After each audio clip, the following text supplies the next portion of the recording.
He smiled through the entire wedding. Everyone thought it was safe. I already knew it wasn't, because 3 days earlier, I saw something I wasn't supposed to. Let me ask you something real quick. How well do you really know the person you sleep next to? I don't mean their favorite food or the story they tell about their ex. I mean the stuff they hide, the phone they flip face down, the messages they delete, the life they live when they think you're not looking. Because 5 minutes before, my world shattered. I would have bet my whole future that my fiancé was loyal. I would have put my house, my car, my pride, all of it on the wrong answer. Mark thought the wedding was safe. He thought he'd crossed the finish line. He had no idea that walking down that aisle wasn't the beginning of his new life. It was the end of his reputation. On Instagram, we looked perfect. High school sweethearts, matching Halloween costumes, beach vacations, engagement ring selfies with corny captions like "forever with my person." People used to comment, "goals." I used to read those comments and feel smug about it. Like, yeah, we're different, we're solid, we're untouchable. 6 months before the wedding, everything was booked. Napa Vineyard venue, non-refundable deposits. A dress hanging in my mom's closet wrapped like it was made of glass. Guest list locked, flights booked, families flying in, the whole fairy tale package. And that's the dangerous part. When your life looks perfect on the outside, you stop checking for cracks on the inside.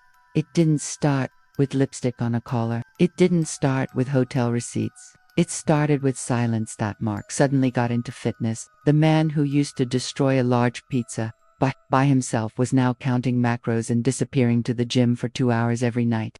"Gotta look good for the wedding pics," he'd laugh, grabbing his gym bag, kissing my forehead like everything was normal. I thought it was cute. I thought it meant he cared. What I didn't notice was his phone. Phones always snitch first. He used to leave it everywhere. On the counter, on the couch. He used to ask me to reply to him when he was cooking. Then overnight, that phone became glued to his body. Bathroom, phone, shower, phone on the sink, sleeping, face down under his pillow like it was hiding from me. One night we were watching Netflix. He passed out on the couch, mouth open, snoring a little. His phone buzzed on the armrest. Just a soft vibration.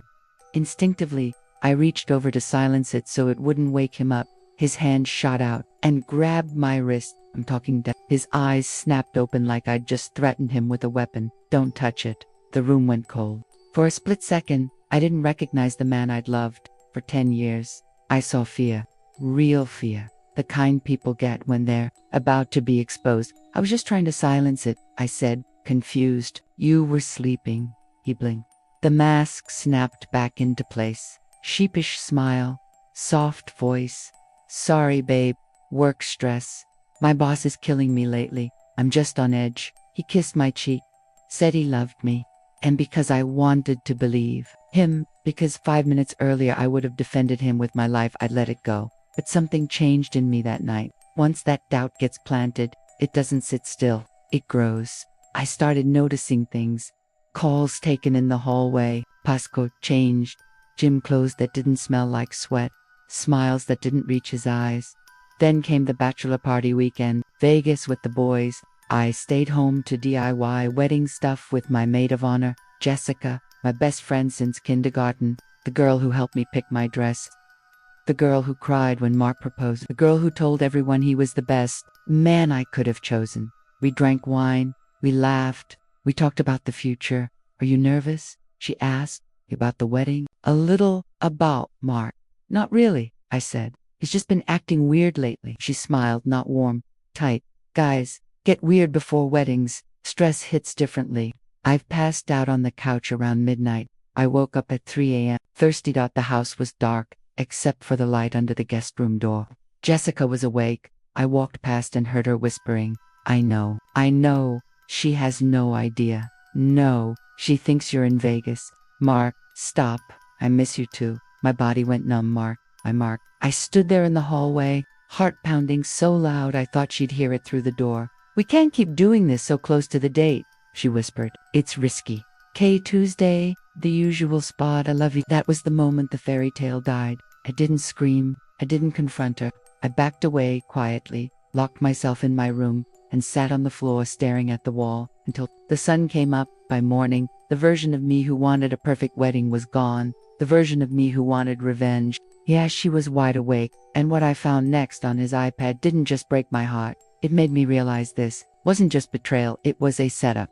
Because when I finally opened his messages, I didn't just see cheating. I saw a plan to rob me blind after the wedding. Let me ask you something that's gonna mess with your head for a second. If you found out your partner was cheating weeks before your wedding, would you cancel everything right away? Would you call your mom crying, blast them on social media, and nuke your whole life in one night? That was my first instinct. Burn it down, expose them, disappear. But then reality hit. The venue deposit was non-refundable. Flights were booked. 200 people were flying in from across the country. My dad had put money down on the house, Mark, and I was supposed to start our forever in. And then this ugly thought slid into my brain. If I cancel now, they get to walk away clean. Mark would spin some sad boy story about growing apart. Jessica would cry and play innocent. They'd probably pop up together 6 months later with some fake timeline and a "love wins" caption. Nah, that wasn't justice. That was them getting away with it. So I swallowed my rage. I smiled. I played stupid. And the next morning, while Jessica was in my kitchen drinking coffee like she hadn't just nuked my life, I went hunting for proof.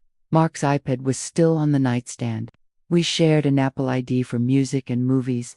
He changed his phone password, but he forgot about the iPad sync. I opened messages, and my stomach dropped through the floor. It wasn't just flirting. It wasn't just one bad decision. It was 6 months of secrets, 6 months of hotel selfies, 6 months of "I wish you were here" while I was literally in the next room. There were photos of them in a hotel bed, videos, voice notes. Some of them were taken in my bed while I was at work. I kept scrolling even though my hands were shaking so hard I could barely hold the iPad. Mark, she's so boring compared to you. Jessica, I feel bad sometimes. Mark, don't. She trusts me blindly. That's why this is easy. Easy. That word hit harder than the cheating. Then I saw the message that flipped a switch in my brain from heartbreak to something colder. Jessica, are we really letting her walk down the aisle? Mark, we have to. Her dad paid most of the down payment on the house. If I call it off now, I lose the equity. Jessica, so what's the plan? Mark, we get married. We stayed together for a year. Then I divorce her. I walk with half the house. Then we're free. I swear the room went silent in my head. This wasn't just betrayal. This was a financial hit. This was a long con. I wasn't a fiancé. I was a stepping stone. And the worst part, my best friend was helping him do it. I took screenshots of everything, exported chat logs, saved photos, labeled folders, organized dates. I turned their affair into a timeline. Then I sat on the edge of the bed and laughed. Not because it was funny, because my brain couldn't process how evil you have to be to plan to steal from someone while promising to love them forever. When Mark came home from Vegas, he hugged me like nothing happened. Smelled like hotel soap. I looked relaxed. Missed you, he said. Missed you too, I lied. He smiled. Can't wait to be married. Feels like the finish line. The finish line. That word again? Here's the part that still messes with me. I almost told him I knew. I almost exploded right there. But then I looked at him and realized something dangerous. He thought he'd won. And people who think they've won get careless. So I leaned into it. I became the perfect fiancé. I laughed at his jokes. I held his hand in public. I let Jessica help me with wedding stuff. Every smile felt like swallowing glass. Here's the mid-story twist nobody expects. They didn't just think I was clueless. They started slipping up. Mark left his phone unlocked one night. Jessica accidentally texted me instead of him once. Did you tell her about Tuesday? She deleted it quickly, to slow. That was the moment I realized I didn't just have proof. I had leverage. So instead of canceling the wedding, I upgraded it. I quietly emailed the venue coordinator and asked about the AV setup. Asked how long the projector could run. Asked if custom videos were okay. She said yes to everything. I told her it was a special surprise for the groom. She smiled and said she loved romantic gestures. I wasn't planning a romance. I was planning a public reckoning. For the next 4 weeks, I played my role so well it scared me. The good fiancé, the trusting best friend. The girl who had no idea her life was about to detonate. They were relaxed, comfortable, sloppy, and when people get sloppy, they leave doors open. Because the closer we got to the wedding day, the more confident they became, and the more brutal I decided their downfall was going to be. If you're watching this story, tighten your blanket and hit the like button so YouTube understands you want the next chapter unlocked, and tell me in the comments, which beautiful country are you watching from? And what's the exact time there right now? Do you ever have to smile in someone's face while planning their downfall? That's a special kind of torture, because every I love you feels like poison on your tongue, and every hug feels like lying to your own soul. For the next few weeks I became an actress, not the cute kind, the kind that deserves an Oscar and a therapy bill. I laughed at Mark's jokes. I let him wrap his arm around me in public. I let Jessica help me with my veil, while she pretended to cry about how emotional she was for me at the final dress fitting. She adjusted the straps and said, "You look like a dream." I stared at her reflection in the mirror and said, "So do you?"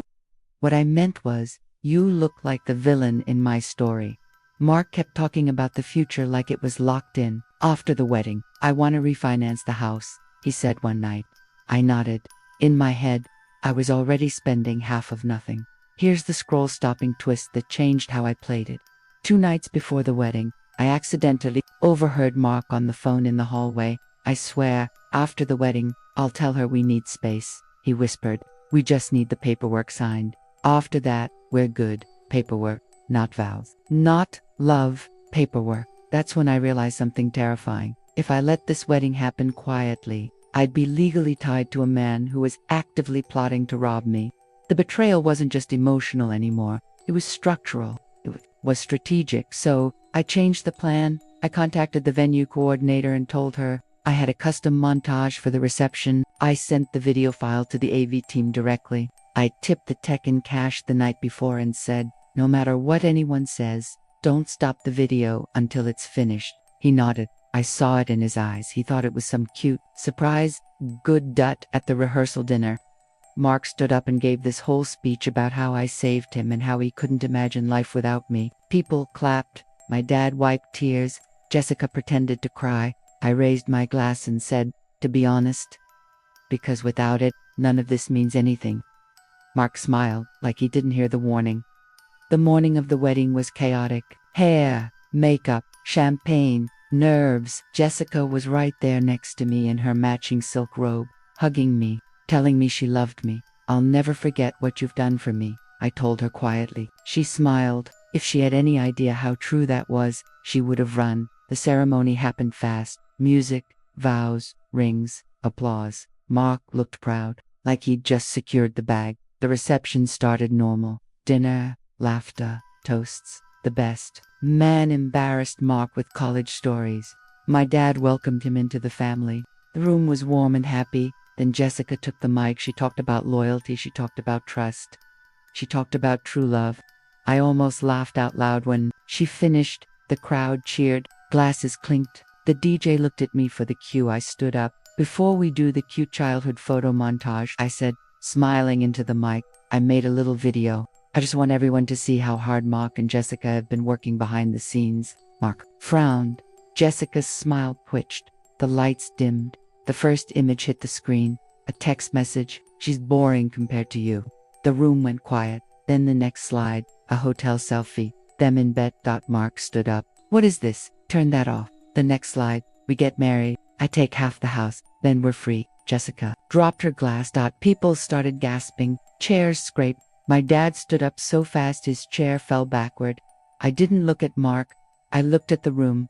"Everything you're seeing is real," I said. "Screenshots, dates, locations. This wasn't a mistake. This was a plan." Mark tried to grab my arm. My brother stepped between us and shoved him back into the cake table. 5 tiers of wedding cake collapsed like a cartoon explosion. I dropped the mic. And just when everyone thought the damage was done, I told them the one detail that made the entire room turn on Mark and Jessica at the same time. You ever see a room full of people realize at the same time that they've been played? It's loud. Not with noise, with energy. With that sharp inhale people take right before the truth hits them in the chest. The projector was still glowing. The cake was on the floor. Mark was on his hands and knees, frosting smeared on his suit like some bad karma costume. Jessica looked like she was about to pass out, and the room was split in half, half in shock, half in fury. "There's one more thing you should know," I told the room. My voice didn't shake. That surprised even me. Mark wasn't just cheating. He was planning to use this marriage to take my father's money. The house deposit, my dad paid most of it. The plan was to marry me, wait a year, then divorce me and walk away with half the equity. Here's the twist nobody saw coming. I wasn't done. I turned to the venue coordinator, who was frozen near the DJ booth. "You can cut the video now." "Thanks, Den." I looked back at the room. "This marriage is getting annulled first thing in the morning," I said. "The paperwork was never filed with the county. So legally, this was just an expensive party." Mark's face collapsed. He thought he'd won. He hadn't even made it to the game. My brother stepped closer to him, not threatening, just a present, a reminder. Mark didn't say another word. I handed my dad the printed screenshots I'd brought in my clutch. He didn't even look at them. He just folded them once and tucked them into his jacket like evidence. "I'm done here," I said. People parted as I walked out. Not in silence, in that awkward, charged quiet where everyone knows the story, just flipped and nobody knows where to look. Outside, the air was cold and clean. I took the pins out of my hair and let it fall. I kicked off my heels and walked barefoot to the car I'd already arranged. No limo, just a ride. Because I didn't need a dramatic exit. The room behind me had enough drama for a lifetime. 2 weeks later, I was on a beach by myself. No honeymoon suite, no matching robes, just quiet, peace, a king-sized bed I slept in diagonally because I could. Mark tried to text me once. "Can we talk?" Blocked. Jessica tried to email. "I'm sorry, I miss you." Deleted that. They lost friends. They lost trust. Mark lost the house. The deposits were gone. The story traveled faster than either of them could control. Turns out, when you burn someone in public, the smoke follows you everywhere. Bought me. I kept the house. I kept my dignity. And I learned a brutal lesson. Sometimes the safest place to expose a lie is in front of everyone who believed it. So here's my question to you. How well do you really know the person sleeping next to you? Because sometimes the people who look the safest are the ones betting everything on you, never looking closer. If this story had you locked in, hit that like button so this finds the next person who needs to hear it. And if you want part 2, the part where Mark tried to crawl back months later and made it even worse for himself, subscribe and check the comments. Trust me, you don't want to miss that comma.